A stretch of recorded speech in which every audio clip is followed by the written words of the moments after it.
नमस्कार, स्वागत है आपका मेरे YouTube चैनल में। आशा है आप सभी लोग स्वस्थ होंगे।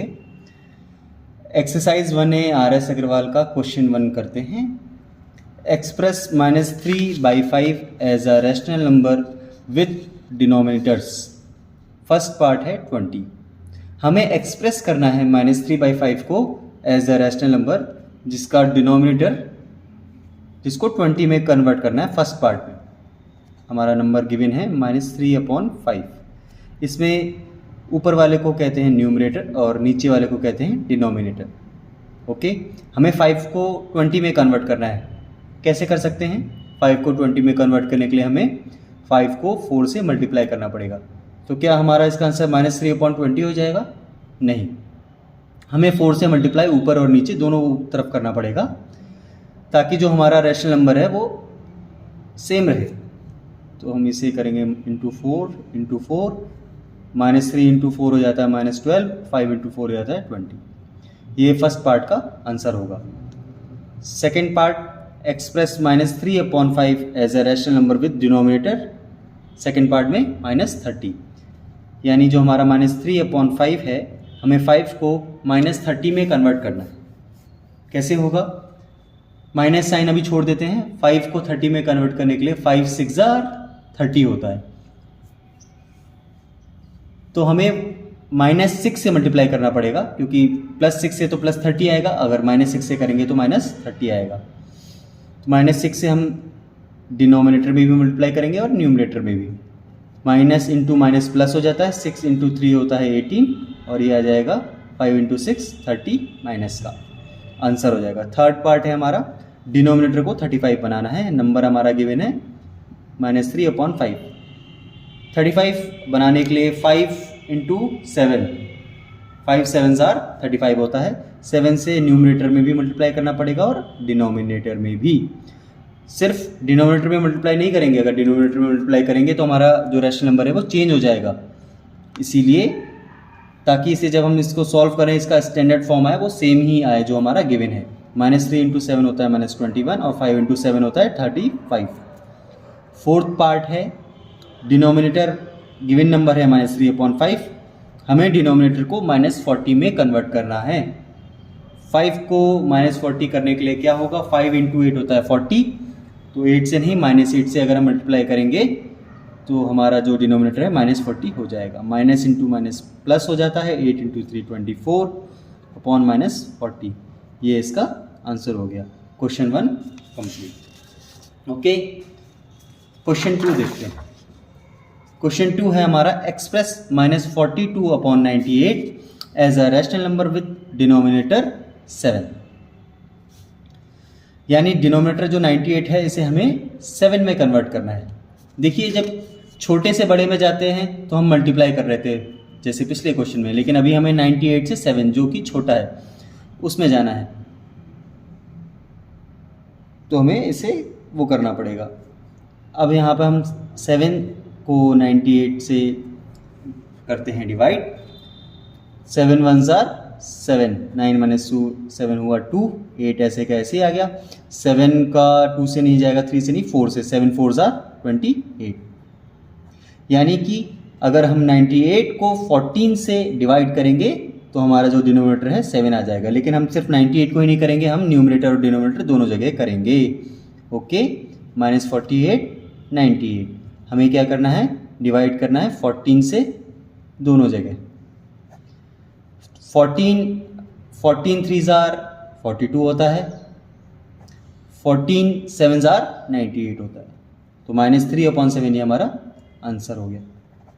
ओके, क्वेश्चन 3 हमारा कह रहा है, एक्सप्रेस करिए -48/60 को as a rational number with denominator 5। यानी हमें डिनोमिनेटर 60 है, इसको डिनोमिनेटर को हमें 5 बनाना है। 5 कैसे बनाएंगे?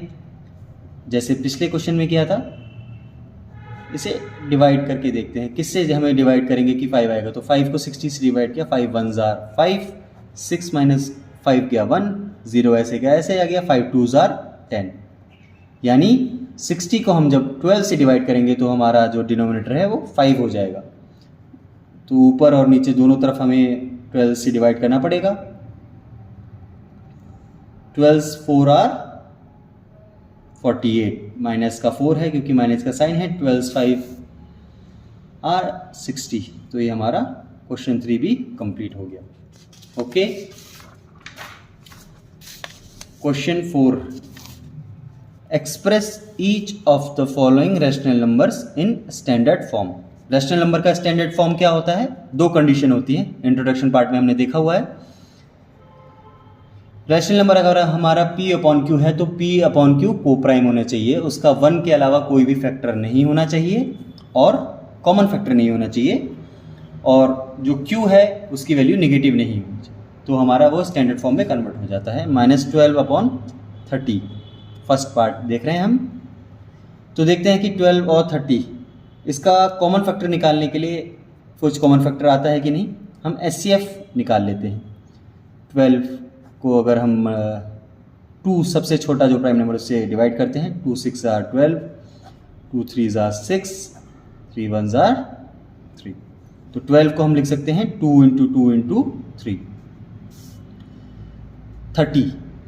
30 को भी हम प्राइम फैक्टराइजेशन करेंगे। 2 सबसे छोटे प्राइम नंबर से डिवाइड करते हैं, 2 1 आर 2 गया 1, 2 5 आर 10। अब 2 से तो होगा नहीं, 3 से देखते हैं, 3 5 आर 15, 3 से भी नहीं होगा, 5 1 आर 5। तो फिर 30 को हम लिख सकते हैं 2 × 3 × 5। अब देखिए कॉमन दिख रहा है क्या हमें? 2 इसमें भी है, 2 इसमें भी है, 3 इसमें भी है, 3 इसमें भी है, यानी 2 3, 2 × 3 हमारा इसका HCF हो जाएगा। 6 आया। हम क्या करेंगे, 6 से ही न्यूमरेटर को डिवाइड करेंगे, 6 इज HCF, और डिनोमिनेटर को भी 6 से डिवाइड करेंगे, क्योंकि इससे बड़ा कोई कॉमन फैक्टर नहीं है, इससे बड़ा किसी हम नंबर से डिवाइड नहीं कर सकते। 6 2 आर 12, 6 5 आर 30। अब 2 और 5 इसमें कुछ भी हमारा 1 के अलावा कॉमन फैक्टर नहीं है, तो ये हमारा स्टैंडर्ड फॉर्म हो गया, आंसर हो गया फर्स्ट पार्ट का। ओके, सेकंड पार्ट है हमारा -14 अपॉन 49। 14 का अगर हम देखें सबसे छोटे 2 से हो जाएगा, ये 2 7 आर 14, 3 से नहीं, फिर डायरेक्ट 7 से होगा, तो 14 को हम लिख देंगे यहाँ पर 2 × 7। 49 का देखते हैं, ये डायरेक्ट 7 से ही होगा, 7 7 आर 49 और 7 1 आर 7। 49 को हम लिखेंगे 7 × 7। दोनों में कॉमन देखिए क्या आ रहा है, 7 इसमें भी है, 7 इसमें भी है, बाकी कुछ भी कॉमन नहीं है, तो 14 और 49 का जो HCF होगा वो 7 होगा, 7 HCF।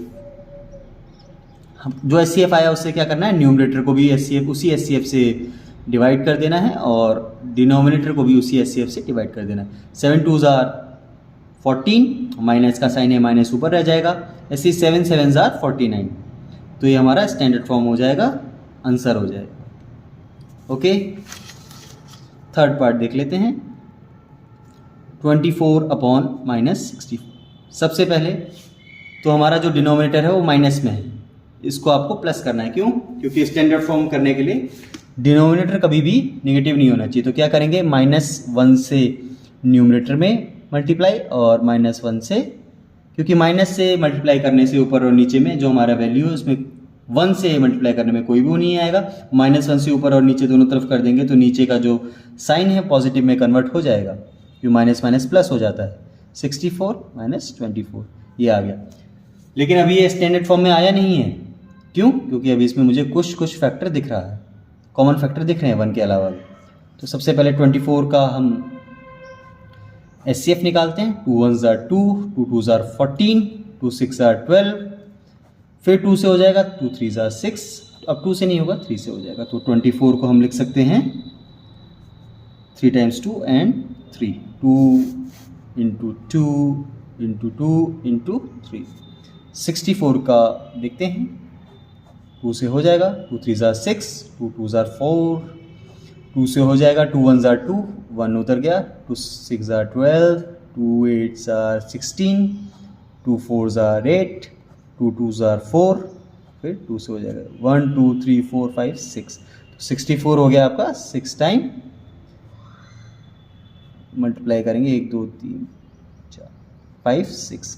अब देखेंगे कॉमन क्या है, 2 इसमें कितनी बार आ रहा है? 3 बार। 2 इसमें 3 बार है। इसके अलावा कुछ भी दोनों में कॉमन नहीं है, तो इसका जो HCF आया, HCF क्या आ गया? HCF आ गया 8। HCF आया 8। तो हम क्या करेंगे? 24 को भी जो HCF आया उससे डिवाइड करेंगे और 64 -64 है, इसे भी 8 से डिवाइड करेंगे। 8 को जब इससे करेंगे तो क्या आएगा? 3। 8 3 ज़ा 12 होता है, 8 8 ज़ा 64 हो जाता है। तो यही हमारा स्टैंडर्ड फॉर्म होगा, इसका आंसर हो जाएगा।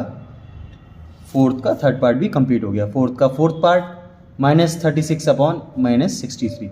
सबसे पहले तो डिनोमिनेटर में नेगेटिव है, इस नेगेटिव टर्म को हमें पॉजिटिव बनाना है। इसके लिए हमें -1 अपॉन -1 से दोनों तरफ मल्टीप्लाई करना पड़ेगा। माइनस माइनस का जब भी हम मल्टीप्लाई करते हैं प्लस हो जाता है, ऐसे ही माइनस माइनस का डिनोमिनेटर में भी प्लस हो जाएगा। अब 36 का हम प्राइम फैक्टराइजेशन, सबसे छोटा प्राइम नंबर हुआ 2 1s 18, HCF निकाल रहे हैं हम लोग। 2 9s are 18, 2 से नहीं जाएगा, 3 3s are 9, 3, तो 36 को हम लिख सकते हैं यहाँ पर 2 × 2 × 3 × 3। 63 को देखते हैं, 2 से तो जाएगा नहीं, 3 से चला जाएगा, 3 2s are 6, 3 1s are 3, 3 से नहीं जाएगा, अब डायरेक्ट दिया जाएगा, 3 से जाएगा, क्यों नहीं जाएगा? 2 और 1 का जो सम होता है 3 है, यानी 3 से ये डिविजिबल है। 3 7s are 21, 7 1s are 7, तो 63 को हम लिख सकते हैं 3 × 3 × 7। देखिए 3 × 3 यहाँ पे भी है, 3 × 3 यहाँ पे भी है, इससे ज़्यादा कुछ दोनों में कॉमन नहीं है, तो 3 × 3 होता है 9, यानी HCF इज 9। तो हमें क्या करना है? 9 से 36 अपॉन 63 आया था, 9 से 36 को भी हमें डिवाइड करना है और 63 को भी हमें 9 से डिवाइड करना है। 36 डिवाइडेड बाई 9 होता है 9 4 आर 36, 9 7 आर 63, तो हमारा जो इसका स्टैंडर्ड फॉर्म आया 4/7। क्वेश्चन 4 भी यहाँ पर कंप्लीट हो गया। अब हम देखते हैं क्वेश्चन 5।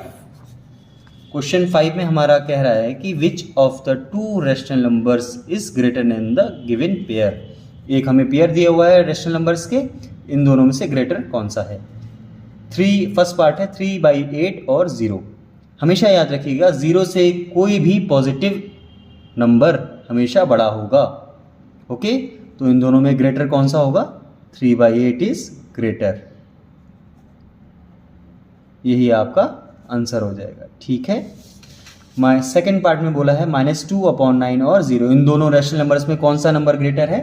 इन दोनों रेशनल नंबर्स में, अच्छा एक ये हम नंबर लाइन लिखते हैं, जो मैंने आपको इंट्रोडक्शन में भी बताया, जो भी इसका सेंटर होता है वो 0 होता है। इसके 0 के राइट साइड में हमेशा पॉजिटिव वैल्यू होती है +1 +2, 0 के लेफ्ट साइड में हमेशा निगेटिव वैल्यू होगी -1 -2 एंड सो ऑन इन्फिनिटिव तक, ऐसे ये भी सो ऑन इन्फिनिटिव। यानी कि 0 से जो भी इसके राइट साइड की वैल्यूज़ है वो सब 0 से बड़ी होगी, या ये कहें जो नंबर है -1 है, -1 से इसके राइट साइड की सारी वैल्यू बड़ी होगी, -2 से इसके राइट साइड की सारी वैल्यू बड़ी होगी। अगर हम कहें कि -2 और -1 कौन सा बड़ा है, आप कहेंगे -2 से -1 बड़ा है। क्यों? क्योंकि वो -2 के राइट साइड में आ रहा है। -1 और -2 में कौन सा बड़ा है? -1 बड़ा है। -1 -2 -1 से छोटा है। चलिए, जो नेगेटिव वैल्यू है वो इसके लेफ्ट साइड में आई होगी 0 के, क्योंकि वो नेगेटिव साइड में है, तो इसीलिए -2/9 और 0, इन दोनों में से कौन सा ग्रेटर होगा? 0 ऑलवेज ग्रेटर होगा कोई भी नेगेटिव वैल्यू से। Okay, 0 is greater. Third part देखते हैं, -3/4 और 1/4। एक नेगेटिव वैल्यू है, एक पॉजिटिव वैल्यू है। Positive value always will be greater than negative value. 1/4 is positive and is greater than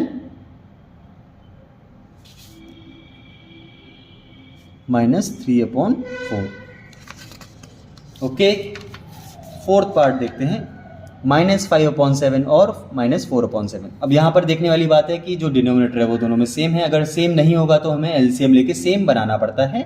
उसके बाद हम देखेंगे ऊपर में जो न्यूमरेटर है उसमें क्या बड़ा है क्या छोटा है, -5 और -4। ये आया आपका नंबर लाइन, देख लेते हैं एक बार, -1, -2, -3, -4 और -5। -4 और -5 में क्या बड़ा होगा, -4 बड़ा होगा। क्यों? क्योंकि ये नंबर लाइन के राइट साइड में, -5 के इस नंबर के राइट साइड में। नीचे का जो डिनोमिनेटर है उसे अभी छोड़ दीजिए, यानी -4 आपका -5 से बड़ा होगा। अब ये अपॉन में 7 कर देंगे तब भी वैल्यू दोनों में अगर करेंगे तो सेम पार्ट में डिवाइड होगा, तो इसीलिए -4/7 इज ग्रेटर देन -5/7। ओके, अगला है 2/3 और 3/4। देखिए यहाँ पर डिनोमिनेटर दोनों का अलग अलग है, हमें इसे सेम बनाना पड़ेगा। इसके लिए हमें 3 और 4 का एलसीएम लेना पड़ेगा। एलसीएम अगर ना भी लें तो डायरेक्ट मल्टीप्लाई कर दीजिए। 3 और 4 का मल्टीप्लाई करते हैं 12 आता है, यानी हमें इसे 12 बनाना है। ये एलसीएम ही हुआ एक तरीके से, लेकिन एलसीएम का जो प्राइम फैक्टराइजेशन अगर वो नहीं करना चाहते हैं आप ये भी कर सकते हैं। 3 और 4 12, 2/3 को 3 को आपको 12 बनाने के लिए क्या करना पड़ेगा, 4 से मल्टीप्लाई करना पड़ेगा। तो ऊपर न्यूमरेटर और डिनोमिनेटर दोनों में करेंगे। ऐसे ही 3/4 इसको आपको 12 बनाने के लिए क्या करना पड़ेगा, 4 को 3 से मल्टीप्लाई करने का पड़ेगा। तो इसलिए 3 को ऊपर और नीचे दोनों तरफ हमें मल्टीप्लाई करना है। हमें हमेशा डिनोमिनेटर को देखना है कि हमें क्या बनाना है, उसी जो वैल्यू आएगी उसी से न्यूमरेटर और डिनोमिनेटर दोनों जगह मल्टीप्लाई करेंगे। इसे हम सॉल्व करेंगे, आया 8/12। इसे हम सॉल्व करेंगे, आया 3 × 3 9/12।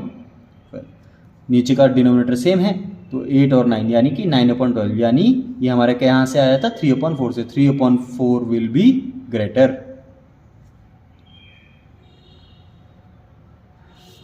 -1/2 और -1। अब देखिए यहाँ पे -1 को हम लिख सकते हैं -1/1, कोई चेंज नहीं होगा। -1/2 ऐसे का ऐसे ही रहा। इसका डिनोमिनेटर अलग अलग है, इसे सेम बनाने के लिए हमें इसमें 2 से ऊपर नीचे दोनों जगह मल्टीप्लाई करना पड़ेगा। तो ये आ जाएगा -1/1 × 2 यानी -2/2। अब -1/2 और -2/2 इन दोनों में कौन सा ग्रेटर है, नंबर लाइन के राइट साइड में -1 रहेगा -2 के अकॉर्डिंग। अगर हम न्यूमरेटर में देखें तो -1/2 हमारा आंसर होगा। Okay, -1/2 will be greater. चलिए आगे के क्वेश्चन अगले वीडियो में करते हैं। Thank you.